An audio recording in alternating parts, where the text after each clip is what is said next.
Бүгүн Каракол шаарында алгачкы ирет эко-форум өткөрүлдү. Форумда ысык көлдү сактоо жана коргоо боюнча экологиялык абал талкууланды. Анын ичинде туристтик аймактагы көлгө чоң зыян келтирип жаткан саркынды сууларды тазалоо маселеси көтөрүлдү. Мындан сырткары экологиялык эксперттердин докладдары окулуп, катышуучуларга кеңири маалыматтар берилди.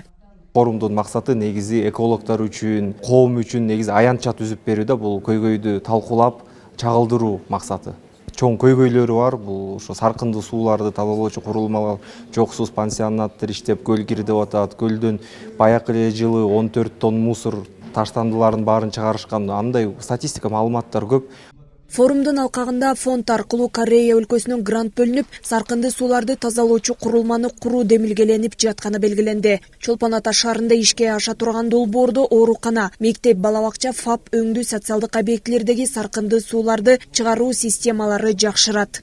Корея менен тыгыз байланышта иштеп жатабыз. Быйыл 2,5 миллион сомдой ушу грант алып келип жатабыз.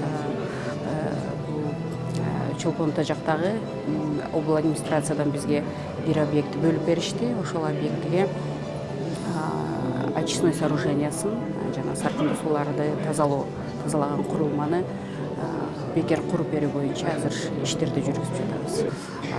Кыргызстанга көлгө ушу бир жакшы лаборатория, бул саркынды сууларды тазаланып чыккан сууларды анализдеген, дүйнөлүк мировой стандарттарга ылайыкташтырылган бир лабораторияны коюу, азыркы күндө көлдүн состояниясын изучать эткен, кайсыл жакта кандай